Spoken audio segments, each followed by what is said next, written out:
Hello everyone, it's Annie, and I'm here today with my worst books or least favorite books of 2022.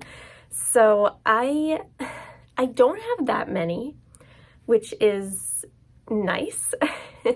So I don't want to just pick books just to reach 10 and just rag on them just for the sake of a video. So I only have 6. So I guess this year was kind of average, and you will see, actually, I am going to film my stats video right after this one, and you will see how average this was, because if you watched my best books of 2022 video, you also saw that I did not have 10 best books. So yeah, so we will get started with some of my least favorite books. And of course, everyone always says, this is just my opinion. If you liked these books, that's amazing, and I wish I liked these books. Of course, every single book that I pick up, I want it to be a win. I want to like it. So I am disappointed by these books, but just because I didn't like them doesn't mean you might not like them. So if any of these do sound interesting to you, I do encourage you to pick them up. So with that out of the way, let's get started. So the first book is Café con Leche, which I was so disappointed by. I wanted to like this so much. It is an enemies to lovers gay YA romance with baking involved, and it just sounded so good. And I remember when the cover was revealed, I was so excited because, I mean, the cover is still great even though the book was not. This is probably my least favorite book of the year. Yeah, it was not great. So the main thing about this is that the characters were just so terrible. They were awful people. They were mean for no reason, absolutely awful to each other for literally no reason. And it just started to grate on me after a while. This one kid, they're both in soccer together. They are the sons of these 2 competing cafes in the same town, and they go to the same school, and they're both in soccer. And this one kid is just super clumsy. He's terrible at soccer, and it's okay, I guess.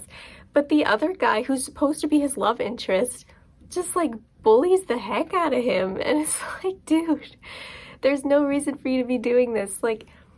I didn't understand the hate, the absolute burning hatred that they had for each other just because their family businesses happened to both be running a cafe.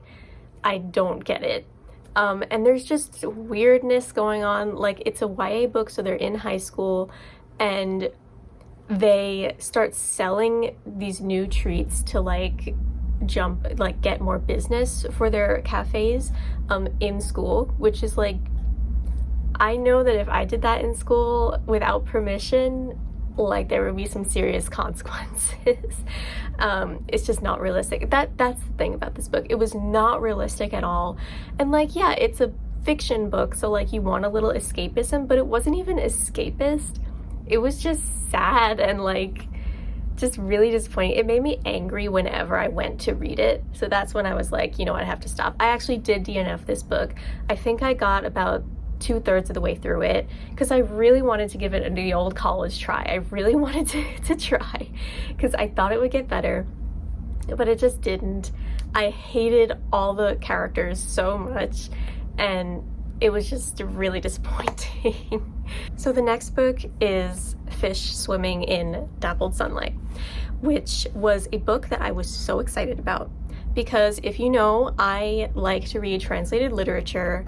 And I actually speak Japanese. I lived in Japan for 3 years, so I'm very interested in Japanese literature specifically. And I love the cover of this, but the cover does not match the inside. This book was pitched as these 2 people, this couple, went somewhere, and while they were there, the other person they were with died. And they each think, it's a year after the fact or something, they each think that the other one is the murderer. Sounds interesting, right? It sounds really good. but it wasn't. So basically this whole book takes place over the course of one night. They're in their shared apartment, they are breaking up, and it was just not, it was not interesting and exciting. First off, there are other things wrong with it. There was just not enough tension for it to be an interesting mystery thriller book, because that mystery sounds super exciting, but it just wasn't. I have not read this in Japanese, but I think a lot of the problem might be with the translation. It was just extremely dry and read kind of awkwardly sometimes, so that was another issue. But the main issue of this book is the incestuous relationship. Surprise! We have that, which was not mentioned in any synopsis, in any review that I saw before reading it. And I was like, what is going on? So that was not fun. I didn't appreciate that. I didn't appreciate that being a surprise. And I really hated it. And I wish I had DNF'd it, but I didn't because it was really short. So I thought, you know what, maybe it'll get better. It didn't. So I can't recommend this one. The next one is An Arrow to the Moon, which is sadly another one that I was super excited about and just really did not live up to my expectations. This was a 1-star. I actually got an advanced listening copy from NetGalley, but I would have DNF'd it if it wasn't an ARC from NetGalley, because I could not wait for it to be over. I was listening to it on like 2 times speed, which I usually don't do. That's a little too fast usually for me, but I just wanted it to be over. This is a YA retelling of Romeo and Juliet that kind of takes into the story Chinese mythology, which sounds so cool. It sounds great, great concept, great cover, again, we're seeing a pattern, but it was just awful. It was so, okay, the main characters, Hunter and Luna, are like meant to be. That is what they're billed as in the story. And of course, they're from feuding families like Romeo and Juliet. But first of all, I will say that the feud just did not make any sense. It like felt like the characters were making a huge deal out of it, but it wasn't actually that serious. So that was kind of confusing. And then Hunter and Luna's romance was so contrived, okay? They kept finding themselves in these situations that like forced them together, and it was just like every time it happened, I was like, are you kidding me? You couldn't find a slightly more believable way for this to happen? It was so contrived and just really cringy. It was just, I could not wait for it to be over. I was so sad about this. I do have this author's other book, which is, I'm looking at my computer, Astonishing Color of Ever After.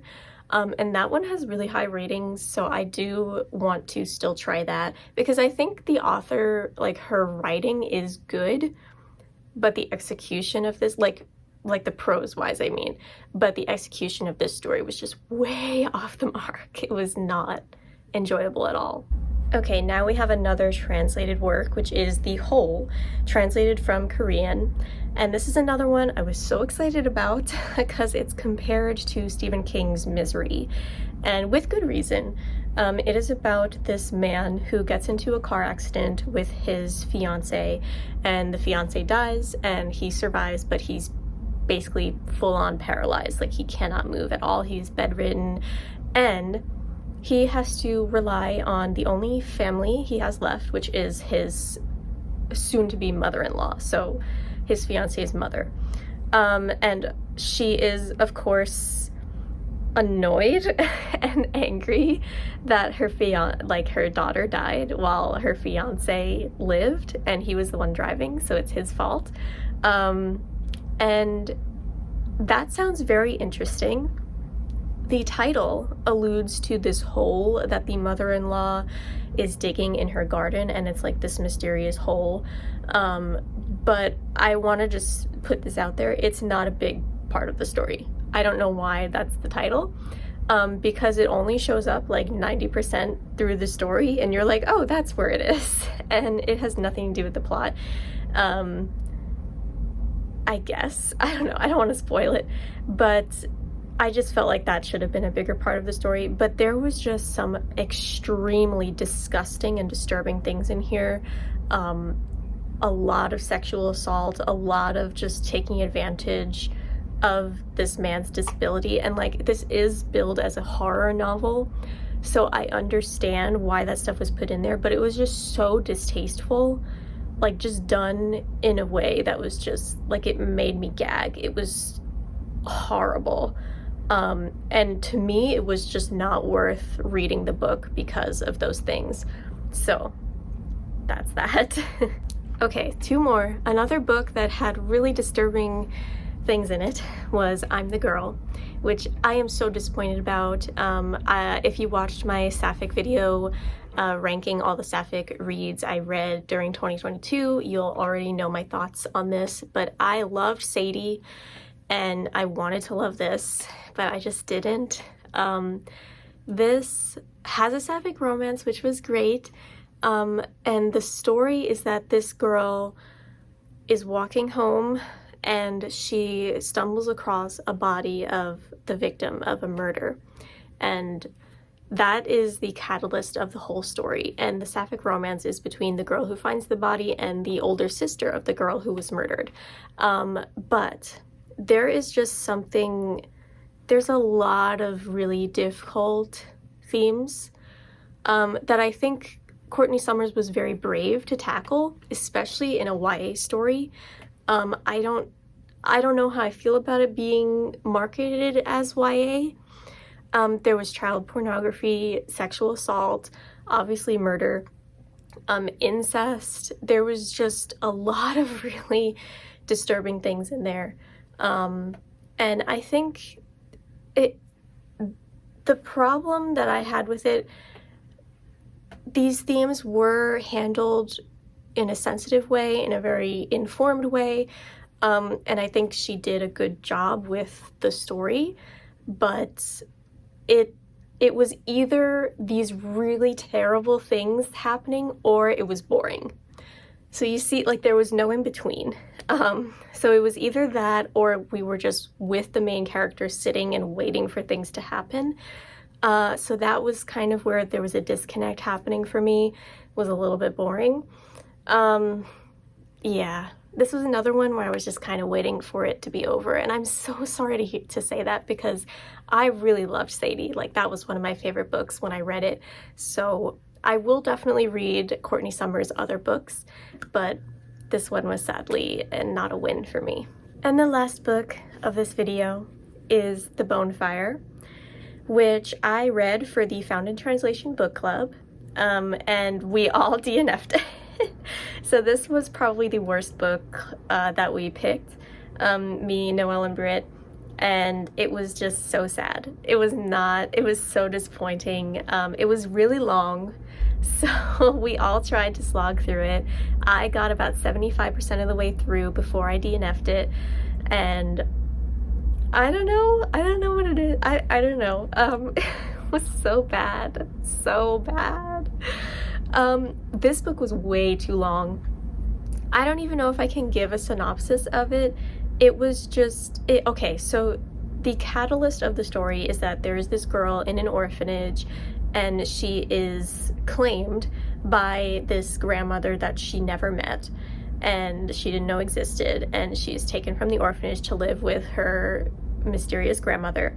And this grandmother is like very witchy and mysterious, and like just from that alone it's kind of like a little bit of a fantastical elements thing, and it's in this post-Soviet world. That all sounds great. That is all stuff that ticks my boxes that I want to read, and it was just not good. It was boring, so boring.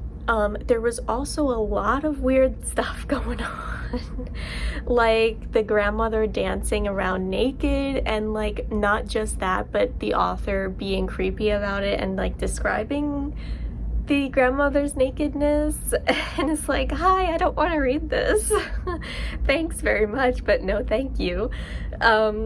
Yeah, and there's also this creepy relationship that the main character gets into with this older guy. Like, she's still a kid. I think she's 15 or 16, or maybe even younger, and this guy is like very much in his 20s. And she just like meets him on the street randomly and starts up this creepy relationship with him. And there was just so much creepiness going on describing this girl changing from childhood into puberty and stuff. I don't know, it just really rubbed me the wrong way. It's a male author. So this is why I don't read a lot of male authors. So yeah, this book was just really not great.